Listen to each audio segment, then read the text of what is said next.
Hello दोस्तों, आज मैं आप सभी लोगों को भाज्य और अभाज्य संख्या को इतना बेहतर तरीके से बताएंगे कि आपको आज के बाद आप कभी नहीं भूल सकते हैं। और हाँ, भाज्य और अभाज्य संख्या का और एक नाम होता है जो बहुत लोगों को पता नहीं रहता है, लेकिन हमने इसमें लिख दिया है क्वेश्चन में।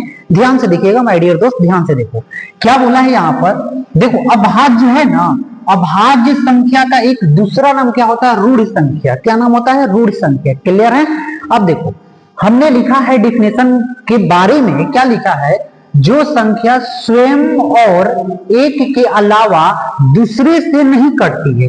जो संख्या, कहने का मतलब कि जो संख्या स्वयं और एक के अलावा किसी दूसरे से नहीं कटती हो तो उसे हम लोग रूढ़ संख्या या अभाज्य संख्या कहते हैं। जैसे ध्यान से देखिएगा, जैसे आपका ये जो 2 है जो एक से कटेगा और यह स्वयं से कटेगा, लेकिन और किसी दूसरे डिजिट से नहीं कटेगा। क्लियर है? अगला ले सकते हैं आप 3। क्या लिख सकते हैं? 3। क्लियर है? अगला देखो, अगला ले सकते हो आप 5। क्या ले सकते हो? 5। क्लियर है? अगला ले सकते हो आप 7। क्या ले सकते हो? 7। अगला ले सकते हो आप 11। क्या ले सकते हो? 11। क्लियर है? अगला ले सकते हो आप 13। क्लियर है? ऐसे ही आप बढ़ते जा सकते हैं। क्लियर माय डियर दोस्त, ध्यान से देखिए। अगला हमने लिया, अब ये तो समझ गए होंगे। अगला देखो मेरा क्या है? भाज्य संख्या। क्या है? भाज्य संख्या। अब भाज्य संख्या का और एक दूसरा नाम क्या होता है माय डियर दोस्त? यौगिक संख्या। क्या नाम होता है?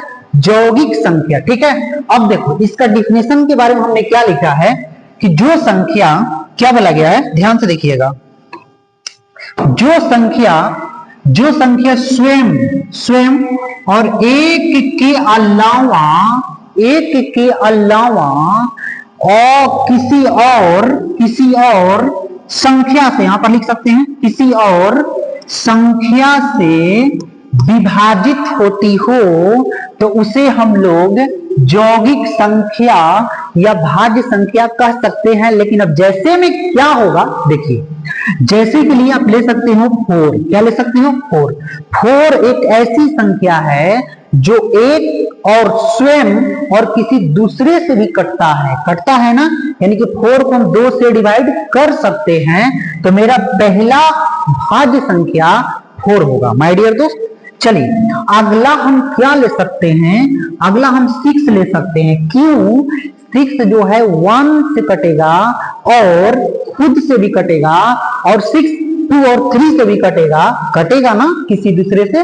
चलो अगला ले सकते हो आप 7 नहीं लोगे, 9 ले सकते हो। क्या ले सकते हो?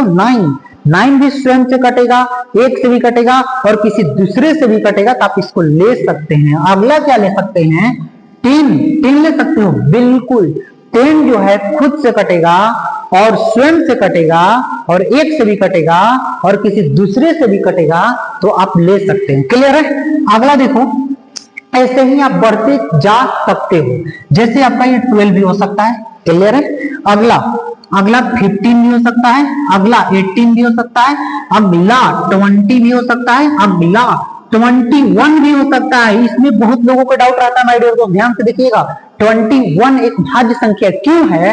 क्योंकि यह स्वयं से कटेगा और एक से कटेगा और 3 और 7 से भी कटता है, यानी अलावा हुआ ना, इसलिए 21 भी आपका भाज्य संख्या और यह यौगिक संख्या हुआ। अगर दोस्त समझ में आएगा तो लाइक शेयर सब्सक्राइब जरूर करेंगे। Thank you.